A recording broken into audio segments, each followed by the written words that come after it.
Selamat datang lagi di channel Cahanor. Jadi video kita kali ini aku baru aja balik guys. Jam berapa ya? Ada kayaknya jam 2:30 ya guys ya. Udah subuh banget. Mungkin aja ya nenek gue ini udah menyiapkan beberapa makanan yang udah males tuh. Udah males deh kayaknya makan gitu deh. Seperti itu ya guys ya. Kok udah subuh banget nih. Lampu sampai pada udah terang benderang. Nggak percaya lu. Inilah tadi si Agus malah masih ikutin orang live ya. Nggak tuh, bukan live itu, apa tuh, dangdutan. Gimana aku tadi agak kurang sama guys, dia adanya di sebelah sana di belakang guys, jauh banget. Ini gimana nih ceritanya nih? Oh, ini yang tadi siang itu kosong gitu sih. Mungkin dia mau bikin kayak lapangan futsal kayak di rumahnya kayak gini nih, sama 11.10. Ini aku mau cari handphone yang kemarin buat si ini, lewat si Julius, belum selesai ini ya. Namanya apa ya, nama tokonya guys? Oh iya, benua samudra, benua Hindia, samudra Pasifik. Benua dibagi menjadi beberapa. Nah, di antara beberapa itu gue lupa namanya apa ya. Itulah benua pokoknya, benua sel.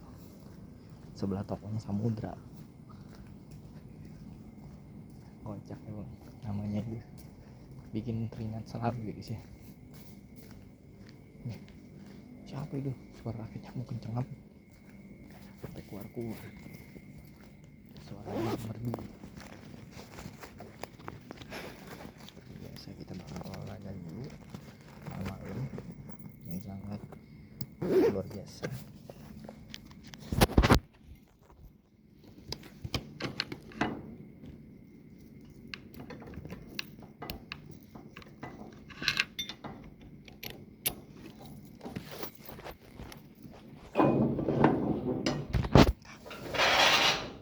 Apa nih?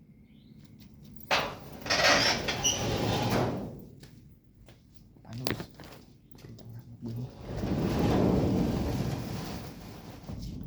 Kayak ibu-ibu mau sesar. Belum sesar bunyinya kenceng banget kayak gitu guys. Di sini nih kayaknya guys. Oh ini dia nih. Pada apa namanya? Karatan ini guys ya. Kapalan, kalau di tangan tuh kapalan guys. Kalau di seng namanya karatan.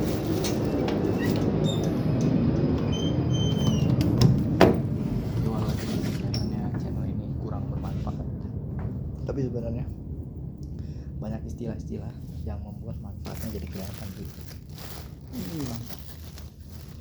Jadi bateraiku pada bisa habis begini. Pakai buat apa ya? Nggak dipakai buat apa-apa nih.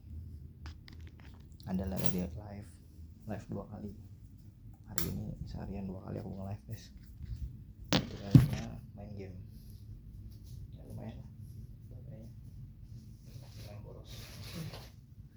lumayan boros guys.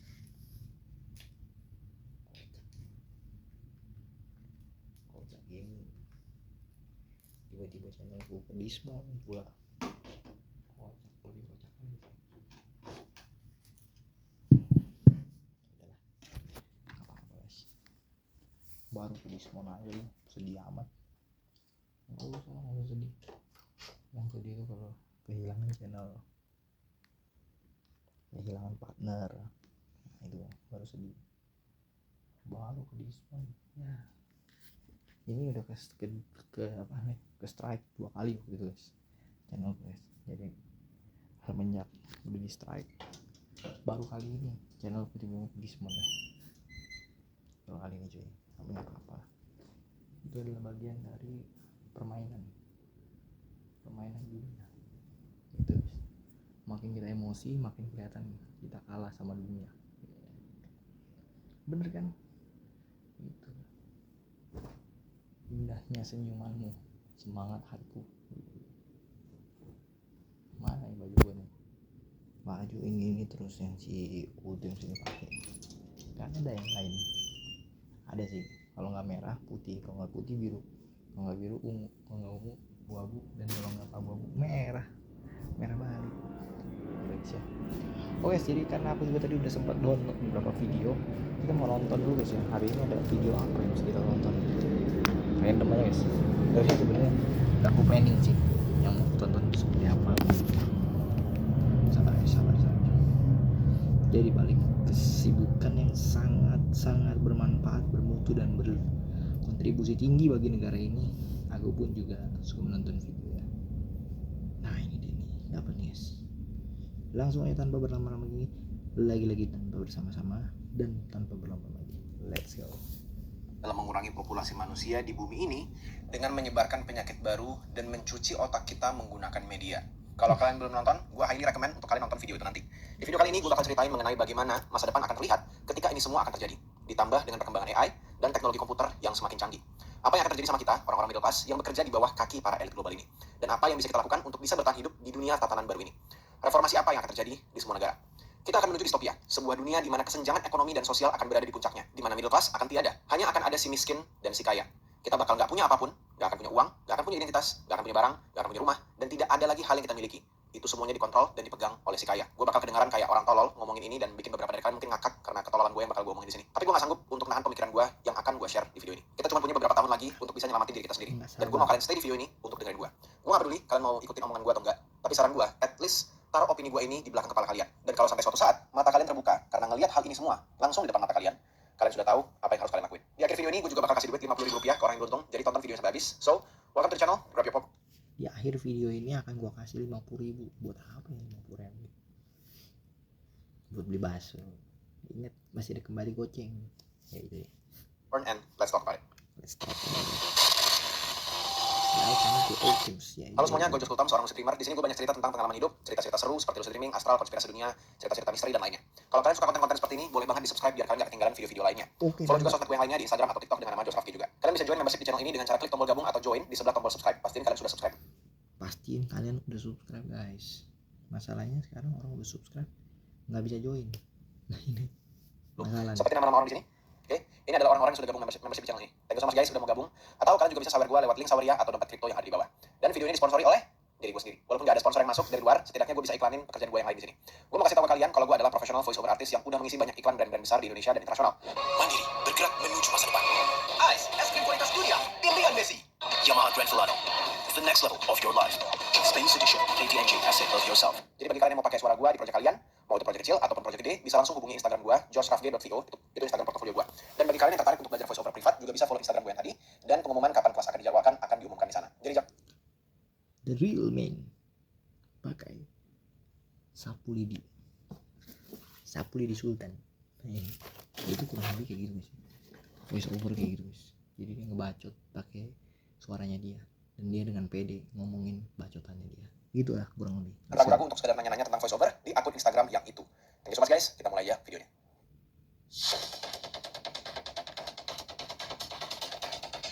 Tuh guys, ini belum apa-apa udah kena copyright nih.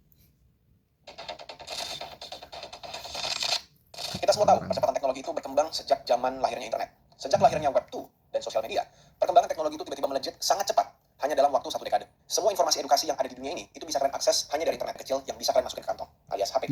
Kalian perlu tahu satu quote yang gue suka banget, yaitu quote dari Arthur C. Clarke. Quote-nya kayak gini, any sufficiently advanced technology is indistinguishable from magic. Atau bahasa Indonesianya, any sustainable advanced technology is indistinguishable from magic. Magic intinya sama magic guys. Gitu. Nggak tahu kalau VO yang kayak gini kurang bagus guys. Teknologi apapun yang cukup canggih, nggak ada bedanya sama sihir. Dan gue mau kalian benar-benar coba resapin kalimat barusan lebih dalam. Jangan cuma sekedar lewat aja, karena video ini kita akan berputar banyak dengan kalimat ini. Teknologi apapun. Dulu berputar gitu loh. Sirkuit nih, cerita sirkuit, anggap aja sirkuit kita. Yang disebut cukup canggih, nggak ada bedanya sama sihir. Gue kasih contoh. Wah, berarti dia sulap ya, mau sulap nih kayaknya. Bim salah bim jadi apa prok kayaknya. Oh gini aja, misalnya kalian hari ini ketemu sama satu orang asing, oke? Orang ini punya kemampuan untuk bisa mengeluarkan api dimanapun dan kapanpun dari tangannya dia. Dan dia bisa juga punya kemampuan untuk melihat tempat-tempat jauh tertentu, yang sangat jauh bahkan, secara real time, dan juga masa lalu. Kedengaran kayak sihir ya? Tahu nggak itu siapa? Gua. Nih, api dari tangan gua. Gua bisa melihat tempat jauh secara real time dan masa lalu. Nih, teknologinya. Kedengaran seperti sihir dan kedengaran bodoh argumen gua. Cuman, semua yang gue sebutkan itu, cuman teknologi yang kita udah punya. Nah sekarang, kalian coba bayangin. Kalian coba deskripsikan, kalian bisa ngelakuin apa aja dengan teknologi yang kalian punya sekarang ke orang yang tinggal di tahun 1990. Di tahun... Wah, kalau aku ngobrol sama orang tahun 90, mungkin aku bakal bilang, weh, lu tau gak lu 2024 itu manusia bisa nyari semua kata kunci cuman dari satu kata. Nih contohnya, sehat. Ada 1000 kata dalam waktu 1 detik. Nggak main-main guys. Zaman tahun 90 mana ada. Nggak ada bos. Lanjut 2024, manusia akan bisa punya akses ke segala pengetahuan yang ada di dunia ini hanya dalam hitungan detik. Manusia sudah punya kekuatan untuk bisa melihat manusia lain secara real time dimanapun dia berada dan bahkan berkomunikasi dengan orang itu. Pada zaman ini, bahkan banyak perusahaan yang tidak ada fisiknya. Berarti aku kayak ya apa namanya guys, kayak gitulah pokoknya zaman kemarin tuh call conference intinya mah 13 orang 15 orang 10 8 3 bahkan cuma satu tim ya, satu orang ya kan. Menurutku itu adalah taktik Tapi hanya berisikan yang berisikan berisik. orang-orang dari berbagai macam negara yang bertemu tatap wajah melalui dunia baru yang manusia ciptakan. Di zaman ini, Itu namanya Zoom bro. Ngapain lu puter-puter definisinya? Zoom meeting. bahkan manusia bisa berbicara kepada makhluk buatan yang tidak nyata, yang lebih pintar dari manusia. Makhluk ini bisa meniru siapapun, dia bisa tahu segala... Ini namanya robot.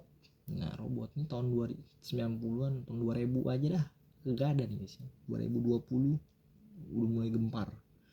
2010 tuh orang-orang masih dalam firman Tuhan guys. Aku lagi duduk di situ sambil ngantuk-ngantuk guys.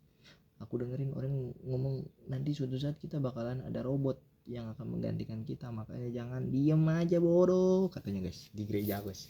Jangan diem aja bodoh. Itu waktu aku dengerin kayak gitu, otak lu ya kemana ya, lagi berputar-putar mengelilingi samudera mungkin ya. Cuman aku masih fokus tidur sih waktu itu. Nah sekarang aku udah mulai bangun ya guys ya, sehingga aku belum bisa tidur nih. Jam berapa ini? Jam 2 lebih 32 guys, ini subuh loh. Buset. Lanjut. segala informasi yang ada dan bisa berbicara banyak bahasa. Dan walaupun makhluk ini cuma ada satu, dia bisa berkomunikasi ke banyak manusia secara bersamaan. Kalian bayangin apa coba yang ada di otak orang di tahun 1990 itu? Di mana 1990 itu memang sudah ada HP sebenarnya, tapi HP-nya itu masih itu orang tahun 90 bilang bodoh, ngapain mau ngajarin gua, ini HP di sini cuma buat nelpon, ngapain mau ngajarin gua, udah lu pergi gitu guys. Itu tahun 90-an guys. Ini 2024 nih kita dengerin lagi. hitam putih. Mau tekan huruf O, itu harus tekan angka 6 3 kali. Betul. MNO ya, harus tekan angka 6 3 kali. Kehidupan kita ini di tahun 2024 ini akan terdengar seperti seolah-olah manusia tiba-tiba punya sihir dan semua orang jadi punya super power. Nah, itu sama aja kayak kalian misalnya contoh bawa pistol atau bawa AK-47 gitu ke zaman batu, terus kalian cukup tewasin satu orang pakai satu peluru, di depan banyak orang di sana. Kalian pasti langsung dipuja-puja dan dianggap sebagai Tuhan. Itu semua adalah teknologi, dan teknologi apapun yang cukup canggih itu nggak ada bedanya sama sihir. Kalian coba lihat perkembangan AI yang tadinya cuma bisa sekedar chattingan, sekarang ChatGPT itu kalau kalian lihat videonya, kalian udah pernah nonton videonya, dia sekarang bisa ngomong, bisa ngelihat, bahkan udah kayak manusia, nggak ada bedanya lagi sama manusia. Itu software, si AI-nya tuh tinggal dikasih badan, udah itu jadi manusia baru. Oke, kalian pasti mulai bingung kenapa gue ngobrolin tentang perkembangan teknologi, padahal tema. Nah ini bener nih guys, aku udah coba ini ya, dia bisa bersuara bener, dia bisa apa ya, melihat orang ya kan, orang ini orang bukan atau temennya dia robot gitu. Wah ini luar biasa sih benar-benar. Pantesan aja orang-orang makin banyak pengangguran guys ya. Lanjut. Videonya adalah misi. Oke, di video sebelumnya gue udah jelasin apa salah satu misi Elite Group. Satu quote yang gue suka banget, yaitu quote dari Arthur C. Clarke. Quote-nya kayak gini. Any sufficiently advanced technology any sufficiently advanced technology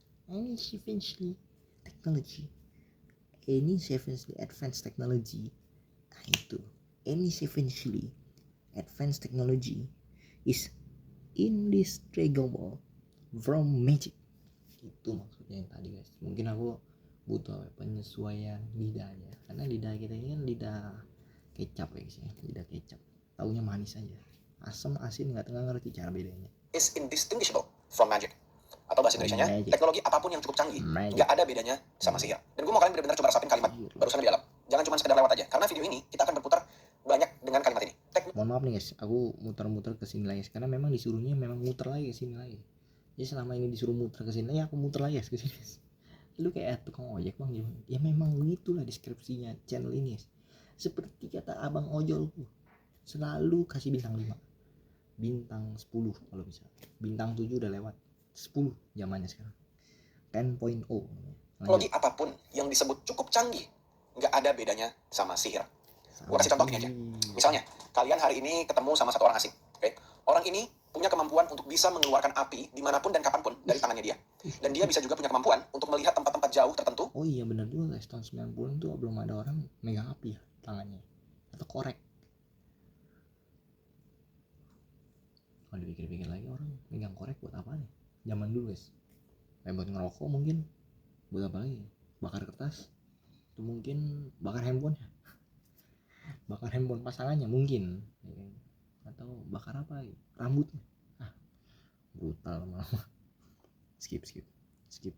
Yang sangat jauh bahkan, secara real time, dan juga masa lalu. Kedengaran kayak sihir ya? Tau gak itu siapa? Gua. Siapa? Lu. Api dari tangan gua.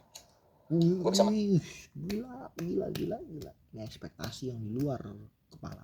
Bener-bener di luar kebiasaan manusia pada umumnya. Bisa lu dikeluarin api dari tangannya. Lihat tempat jauh secara real time dan masa lalu. Nih, teknologinya.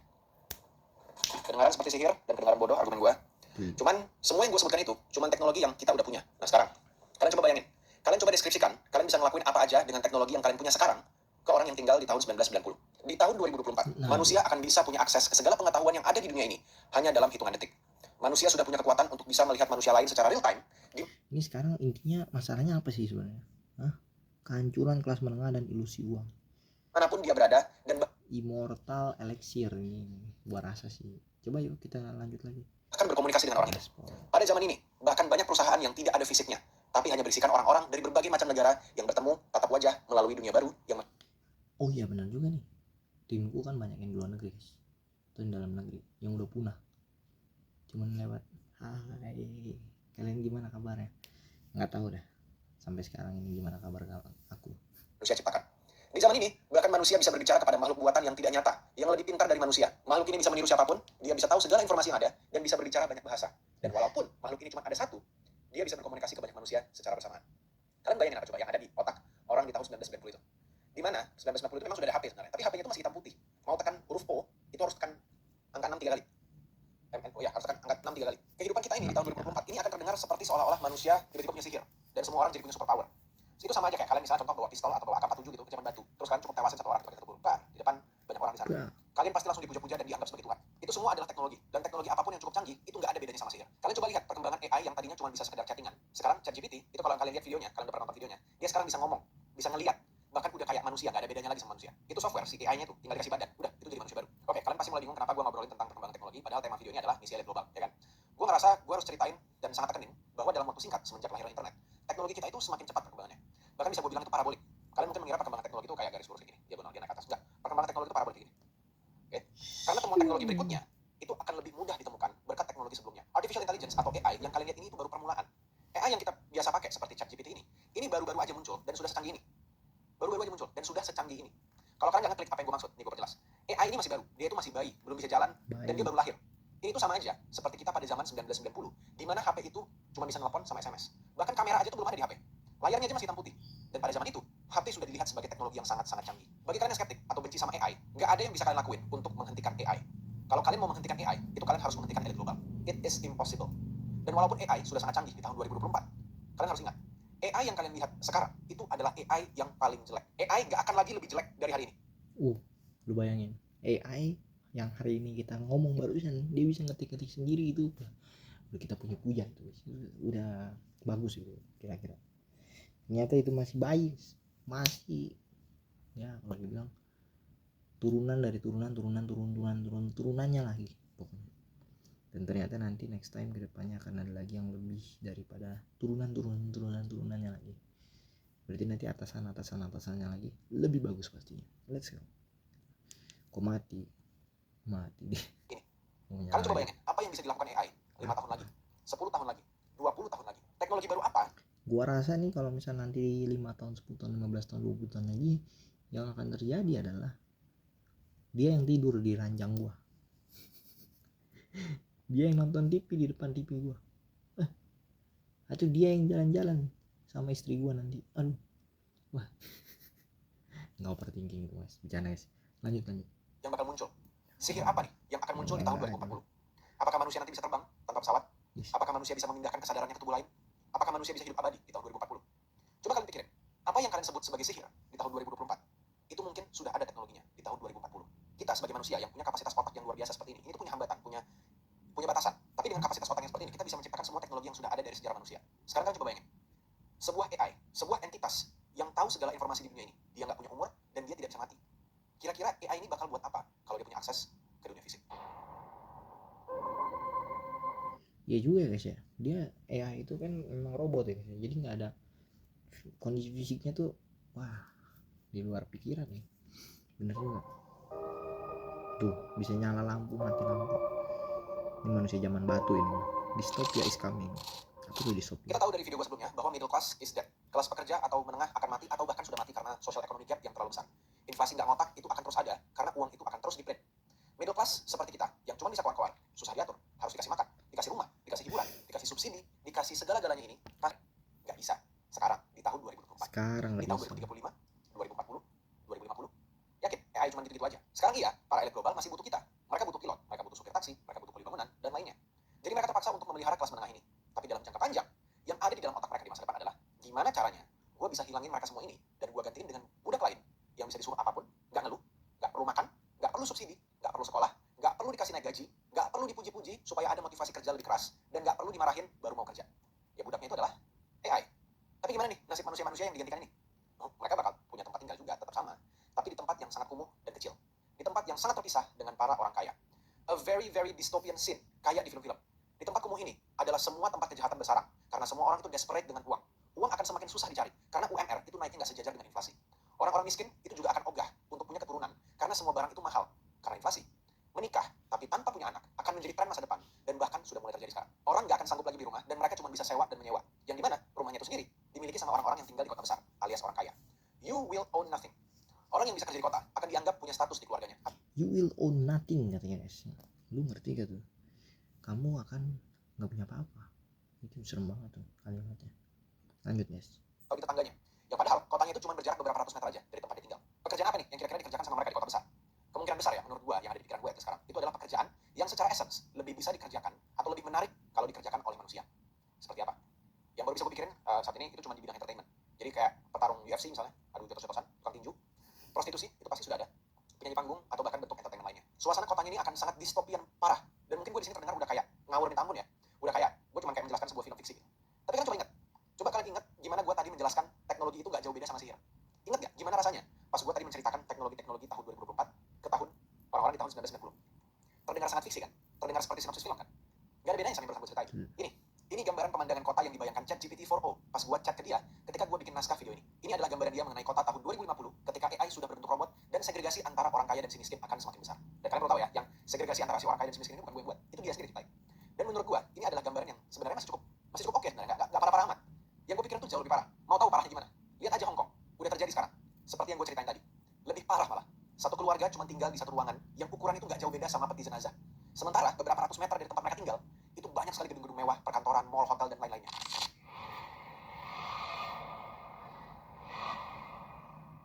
Guys, iya bener ya. Emang bener nih di Hong Kong begini.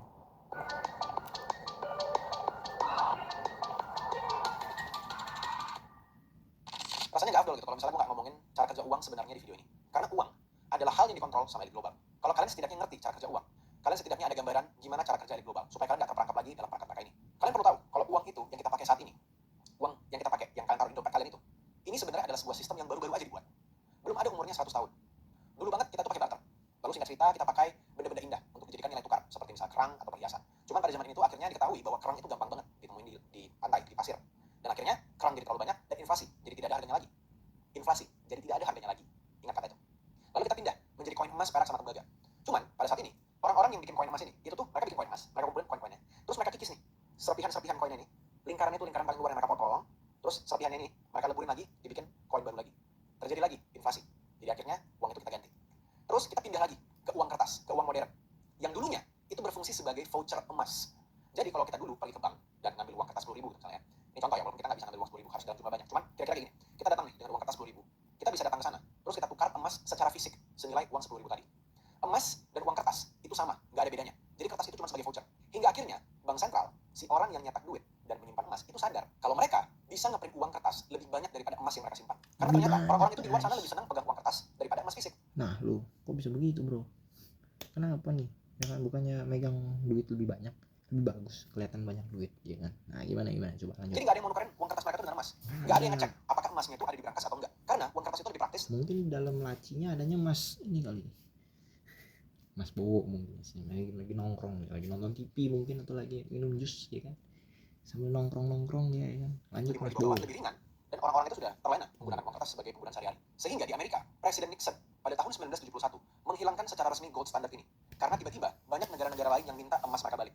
Negara-negara itu bingung, kenapa dolar-dolar ini terus dicetak? Emasnya dari mana? Akhirnya mereka curiga, mereka minta emasnya balik. Dan karena emasnya nggak ada, dolar akhirnya diputuskan hanya berbasiskan utang negara dan bacot-bacotan pemimpin negaranya. Semakin maju negaranya, maka dianggap semakin aman mata uangnya.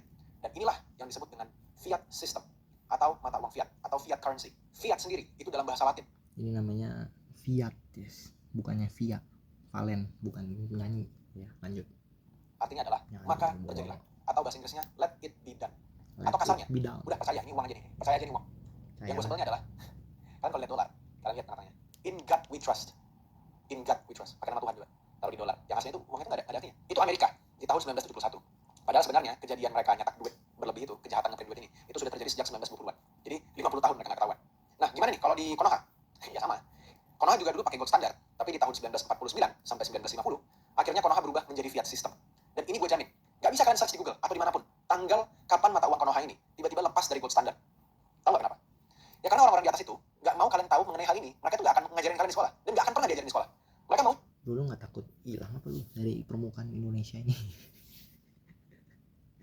Nggak, ini kalimatnya ini lu kayak nggak takut amat gitu. Lu channel lu masih kecil nih bro, belum ada apa-apanya. Mohon maaf dari dalam batin nih, ya kan?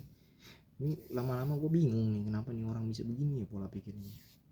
Kok bisa ya? Maksudnya kekuatan pikirannya lebih kuat daripada pikiran gue, ya kan? Konyol emang nih. Ya lanjut lagi. Bagus, tapi bagus juga sih. Terbuka otak kita ini dengan lorong waktu di masa lalu dan di masa depan dan di masa sekarang. Ingat, masa sekarang cuy, jangan maunya masa depan mulu sama dia, ya kan? Lanjut. Udah, kalian percaya jadi duit, gak usah banyak nanya. Percaya. Jadi uang dari negara Konoha ini sebenarnya adalah uang yang diprint dari angin, dan masyarakat percaya dengan uang ini. Dan ini adalah ilusi terhebat yang dibuat sama para elit global. Kita semua satu dunia setuju kalau uang fiat itu ada harganya, ada nilainya, padahal itu dicetak dari angin. Padahal itu tiap hari waktu itu loh, sampai dibacok gua, kepala gua. Nilai uang pertamanya si Om Stephen gimana ini? Kok bisa begini? Gua bacok lu, ya kan, demi 100 juta guys. Padahal sebenarnya itu nggak ada artinya ya. Ilusi kata si bro ini. Ilusi bro ya. Otak kalian nggak nyampe kan? Sama otak aku juga belum nyampe, ya kan? Cuman belajar lah, jinjit nanti juga nyampe. Ya lanjut guys, kalau nggak nanti digendong biar nyampe. Jawabannya sangat mutlak. Ayo lanjut guys. Angin. Kita capek-capek kerja, hasilin duit. Mereka ngeprint duit di sana. Kalau kita yang ngeprint, kita yang di penjara. Harus mereka yang ngeprint duit. Dan kalian coba cari tahu sendiri deh. Coba belajar, berpikir dengan sangat kritis. Pertanyakan semuanya. Kira-kira duit yang di print itu larinya kemana ya? Untuk bayar apa ya? Untuk siapa ya? Buat apa dan ngapain? Oke, bagian ini jujur, gue gak berani ngomong. Gue masih sayang sama nyawa gue, karena gue tahu gue bukan siapa. Dan sebenarnya yang gue omongin dari tadi itu, sebenarnya gue udah deg-degan ngomongin kalian. Kalian coba cari sendiri, coba pelajari dan pertanyakan semua. Tuh kan bener, gue udah bilang dia aja takut guys dengerin ngomongin ini. Lu masih terus aja lu, ya kan, tembak nih sekali ini, ya kan. Kalau nggak melayang tuh shotgun di kepala, itu mungkin peluru AK-47 ya. Betul emang bro. Jangan 100% percaya sama data yang tertulis di media.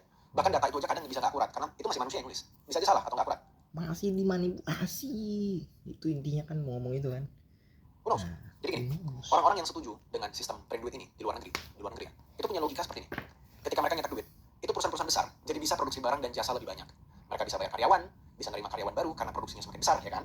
Dan karena mereka mendapat insentif dari money printer, produksi barang dan jasa ini akan semakin murah, sehingga lebih mudah dikonsumsi oleh rakyat biasa. Oke? Wah, barangnya murah, subsidinya hebat, gaji saya cukup, saya bisa nabung, bahkan investasi. Saya happy. Saya happy. happy song. Nyanyi lu bang, betul lu. Kenyang aku guys, tiba-tiba guys. Cuma dengerin omongan dia aja, dia ngebacot aja aku kenyang, bingung. Mana makananku nih? Aku lupa nyari guys ya. Cari dulu makanan guys. Makanan.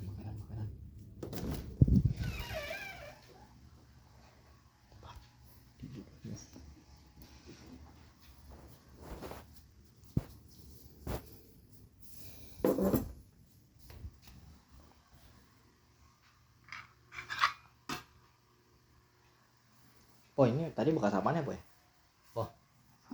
Bekas apaan boy ini boy? Hah? Bekas apaan boy? Apaan? Ini yang piring ini. Nggak tahu. Yang ini. Hah? Bekas apaan? Sendiri bekas nasi makan. Emang ini nasi di sini ini. Oh itu yang kelapa ya? Hah? Kayak pancong apa boy? Kita. Dia yang masukin, kita yang bilang salah. Itulah manusia, bagi perempuan terutama. Ditanya bilang, bisa bekas nasi. Tahu dia bener apa kagak ya? Dianggap dia bener lah pokoknya. Lanjut. Buset karetnya banyak amat guys. Banyak di gudangnya si Om Gunawan yang tempo hari. Wah gila lah guys. Banyak lagi itu. Salut tuh guys. Nggak berani berkata-kata. Gimana dulu? Nggak berani berkata-kata ini, nggak berani berkata-kata.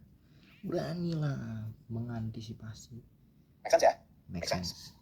Tapi kalian coba lihat lebih teliti siklus yang tadi barusan gue bilang. Rakyat ini yang bilang, wah barangnya murah. Ini siapa? Rakyatnya. Ya ini orang-orang yang kerja di perusahaan tadi. Mereka begitu dapat gaji UMR, mereka belanja. Belanja apa? Belanja barang-barang yang diproduksi sama perusahaan. Uangnya balik lagi ke perusahaan. Jadi yang makin kaya siapa? Ya orang-orang di atas yang udah kaya, makin kaya. Oh, tapi kan rakyat bisa investasi. Oh yes, benar. Rakyat jadi punya uang lebih dan mereka bisa bareng-bareng investasi di saham. Akhirnya saham naik melonjak, ya kan? Wih, gue dapat 40% dari nabung saham ABCD misalnya. Sekarang gue tanya, yang pegang mayoritas saham ABCD ini siapa? Ya pemilik perusahaannya. Jadi yang makin kaya siapa? Ya orang-orang di atas, yang udah kaya, makin kaya. Gue bahkan juga belum ceritain nih, gimana cara bank bekerja. Men, kalau semua orang itu melek, tiba-tiba tahu cara kerja bank itu seperti apa aslinya, semua bank akan hancur dan bangkrut. Ini satu quote yang bikin gue tiba-tiba mencari tahu lebih dalam gimana cara bank itu bekerja. Quote-nya ini dari Henry Ford, di mana dia bilang, tentu saja lebih baik bahwa orang-orang di negara ini tidak memahami sistem perbankan dan moneter kita. Karena jika mereka paham, saya percaya akan ada revolusi sebelum besok pagi. Apa tuh? Orang-orang yang nggak paham tentang bank. Sistem perbankan cadangan fraksional. Namanya juga ribet kan? Di luar, ini sebutannya adalah fractional reserve banking. Gini, gue ceritain dengan sangat simpel. Let's say, kalian punya uang 10 juta rupiah dan kalian tabung ke bank. Oke, dalam konteks. Gue inget nih, yang ini nih. Jadi fractional itu artinya uang 10 juta kita ini dicadangkan hanya sekitar 15%-nya cuy. Lalu 85%-nya itu dicetak lagi untuk meminjamkan uang kepada nasabah yang lain cuy. Nah itu ini kita bertaruh aja deh, kita betting. Menurut gue ini bener nih pasti. Coba Sini, lanjut. bank ini cuma satu, dia bank baru yang baru dibuka. Dan kalian adalah nasabah pertamanya. Oke? Nasabah gua. Fractional reserve banking ini membuat bank punya hak secara legal untuk memakai uang kalian sebanyak 93,5%. Tuh kan bener kan. Kalau aku tadi bilang 85%-nya itu untuk dipinjamkan lagi, artinya 15% kan cari cadangan kan. Tapi ada beberapa bank lain sampai dengan cuma 6,5% doang dari dana yang kita taruh 10 juta itu. Ada dananya 6,5%, jadi sama dengan 250.000 duit lu sebenarnya. Tapi selebihnya itu duit bank jadinya, untuk dia mencetak lagi pinjaman baru untuk orang lain. Jadi debitur cuy. Debitur lah ya, bukan kreditur. Kalau kreditur kita kreditur. Kita yang memberikan uang kita ke dia. Ya. Ayo lanjut lagi guys. Itu mungkin debitur kita. Ya udahlah itulah. Untuk apa? Untuk diobok-obok, untuk dipinjamkan ke orang lain, atau apapun itu yang mereka mau lakuin. Bank cuma butuh menyimpan 650.000 saja di berangkasnya mereka ketika dia nerima uang 10 juta kalian. 10 juta, 650.000. 10 juta, 650.000. Paham ya? Itu kalau di negara Wakanda, ya. Itu kalau di negara Wakanda. Barusan gue cek di tahun 2024 itu persentase yang mereka butuh simpan di berangkas itu cuma 6,5% saja. Tapi let's say untuk cerita ini gue bakal bilang 10%. Biasanya 15% cuy. Sekarang turun jadi 6,5. Gila ya. Aja ya, biar gampang hitungnya. Oke, kalian punya uang 10 juta, kalian simpan ke bank, dan bank sebenarnya cuma butuh simpan tadi 1 juta aja dari uang 10 juta kalian. 10 juta, 1 juta. Oke? Nah, lalu ada orang kedua, namanya Tono. Dia datang mau minjem duit ke bank. Dia butuh duit 9 juta. Nah, pas banget ya, ada duit 9 juta dari uang 10 juta kalian. Ya kan? 1 juta doang di bank kan, 9 juta bank boleh minjemin ke orang lain. Nah, Tono kan minjem duit di sini. dia harus punya rekening dong, harus punya rekening banknya dong, ya kan? Nah, duit 9 juta ini itu ditaruh kemana? Ya ditaruh ke rekening dia lagi yang ada di bank itu. Oke? Jadi dia punya rekening bank berisikan 9 juta. Nah, di sini mulai aneh. Ketika Tono keluar dari bank dan kalian bertemu berdua, ya kan? Kalian buka HP kalian buka saldo rekening kalian bareng-bareng dan kalian jumlahin saldonya. Dapatnya angka berapa? 19 juta. 19 juta lah. Bank baru aja bikin duit 9 juta. Hanya gara-gara kalian masukin uang 10 juta. Dan ini sistem yang gak berhenti cuma di Tono doang. Ada nih orang ketiga, namanya Susi kita sebut ya. Susi datang ke bank, dia juga mau minjem duit. Duitnya yang si Tono tadi kan ada 9 juta di bank, ya kan? Nah, bank boleh minjemin 90%-nya yang dari 9 juta si Tono tadi, yaitu 8 juta 100 ribu. Lalu si Susi, si orang ketiga ini keluar dari bank, kan? Cukup keluar. Terus kalian bertiga ketemu, kalian buka HP kalian bareng-bareng. Kalian Wih, duit gua nambah 8,1 juta. Gitu. buka saldo rekening kalian. Lalu kalian jumlah ketiga rekening saldo berikut. Angkanya yang keluar adalah 27 juta 100 ribu. Sekarang bank tersebut baru aja ciptain duit 17 juta 100 ribu dari duit 10 juta yang kalian awal tadi bawa. Lalu gimana nih kalau misalnya kalian tiba-tiba mau narik duit cash 5 juta dari bank? Gimana? Apa yang terjadi? Nggak akan dikasih sama bank. Atau kemungkinan kedua, banknya akan bangkrut kalau misalnya narik itu orang yang sangat banyak. Makanya ada limit harian penarikan tunai untuk masing-masing bank. Dan apakah kejadian bank bangkrut ini sudah ada? Oh, banyak sekali. Banyak banget. Kalian coba Google aja deh. Ada berapa banyak bank raksasa yang bangkrut hanya gara-gara nasabahnya tarik duit. Karena duitnya nggak pernah ada di bank. Dari duit kalian yang 10 juta, bank bisa bikin sampai puluhan bahkan ratusan juta kalau banyak orang yang minjem duit. Dan bank cuma punya duit 1 juta aja di berangkasnya. Dan dia bisa bikin puluhan sampai ratusan juta berkat fractional reserve banking yang 10% tadi. Bayangin, kalian bayangin 10 juta jadi ratusan juta. Hanya gara-gara orang minjem duit kalian di bank. Aneh ya, aneh banget ya. Gak mungkin lah bank gitu, gak mungkin. Pasti Jos ngawur, pasti Jos ngomongnya sembarangan. Pasti risetnya gak dalam. Ya, gitu cara kerja asli bank bikin duit. Bukan dari riba pokoknya, dari itu. Gitu cara bank bikin duit. Lalu apa nih yang bakal dilakuin pemerintah kalau banknya bangkrut?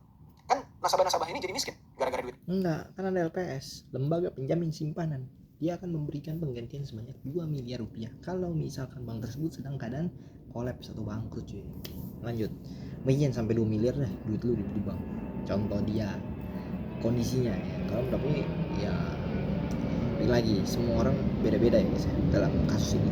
Bilang, oh kan gampang. Kan bank-bank ini temannya bank sentral. Mereka cetak aja lagi duitnya.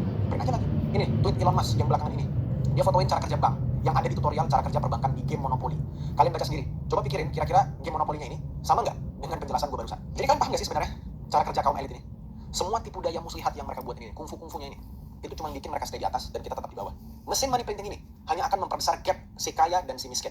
Dan dengan uang yang terus diprint, ini akan secara jangka panjang berujung pada inflasi.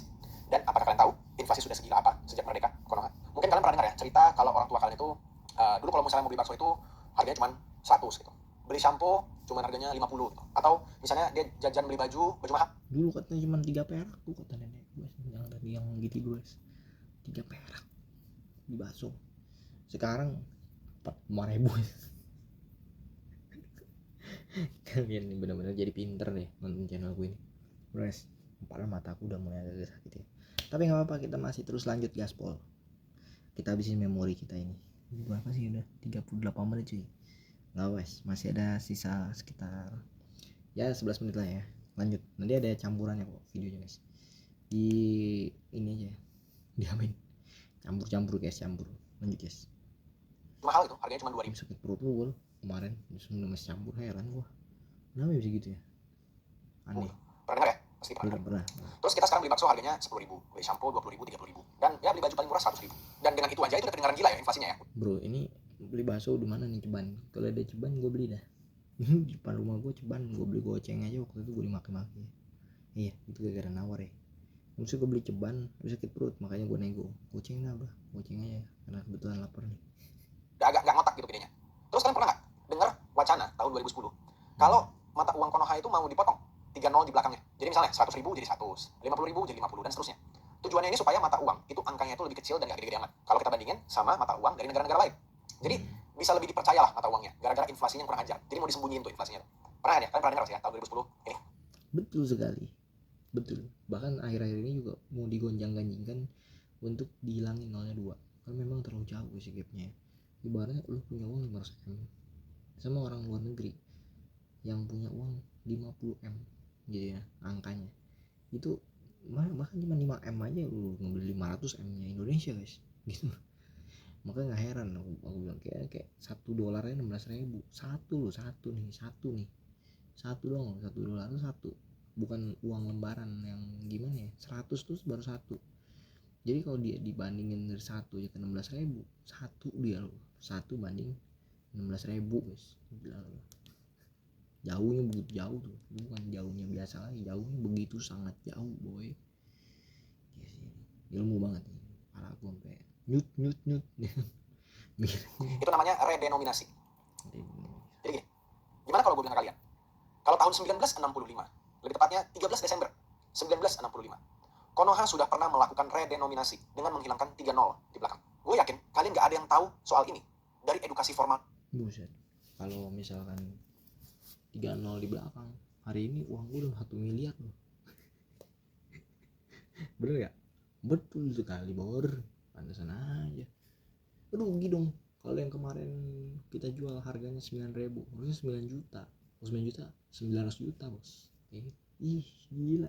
Seketika gue ngerasa pinternya lihat sawan. Keren bro. Ayo lanjut. Ini bagus nih, bagus. Serius ini bagus guys. Yang begini baru nih. Ini kalau belajar yang begini. Formal di sekolah. Kira-kira ada yang bisa jawab gak? Ini kenapa gak diajarin di sekolah? Kenapa? Jadi sebenarnya kalau di Konoha itu gak pernah redenominasi di tahun 1965. Bakso yang kalian makan yang harganya 10.000 hari ini, itu aslinya harganya 10 juta. Kalau kalian beli shampoo, itu harganya 20 juta. Kalian beli HP iPhone tuh, itu harganya 20 miliar. Gak ada bedanya sama kayak di Zimbabwe. Jadi kalian coba bayangin, segila apa inflasi yang udah kita alamin. Seberapa banyak uang yang sudah dicetak. Kalau gila loh. Itu sih udah gila sekali guys. Nolnya loh. Dibuang udah 3 aja lo kaget juga guys. Gila.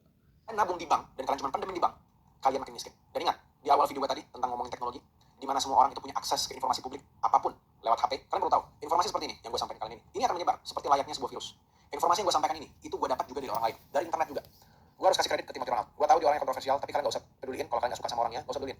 Gue yang sampaikan ke kalian. Dia yang ceritain ini semua ke gue dan buka mata gue tentang cara kerja uang. Semua yang dia ceritain tentang uang, itu sudah gue verifikasi beritanya dan dia benar. Informasi ini akan tersebar ke lebih banyak orang dan akhirnya membuat semua orang sadar betapa rusaknya sistem moneter, di mana pemerintah bisa terus cetak duit, tapi at the same time peraturan pajak makin ribet. Kita dapat gaji. Gila ya. Kalau tadi sih aku mikir 9, misalnya aku punya duit 500 juta, 50 triliun, 500 juta, 500 juta, 50 miliar loh. 500 juta aja punya 50 miliar bos, iya kan? Cuman uangnya itu sama dengan untuk membeli sesuatu sama kayak Zimbabwe, bener juga loh. Dipajakin. Kita mau beli makan, dipajakin. Orang yang terima uang kita beli makan, dipajakin. Orang itu mau belanja karena dapat gaji, dipajakin. Menurut kalian lah, apakah rakyat bakal diam aja ketika mereka ngerti semua ini? Ingat kata Henry Ford? Yes, gua gak tahu kapan, di masa pemerintahan Presiden Konoha yang mana, tapi kita akan terjadi reformasi baru. Ngilang lu mana lu bro? My personal plan. Untungnya buat kita semua, ada yang bisa kita lakuin tentang semua yang gue ceritain di video ini. Tapi kalian perlu sadar bahwa AI will always live. Mereka bakal terus ada, dan sekarang AI masih bayi bentuknya. Belum punya badan, belum bisa berjalan, dan belum bisa beraktivitas di dunia fisik manusia. Tapi gue cukup yakin, kita bisa lihat manusia versi AI dalam kurun waktu itu 5 tahun.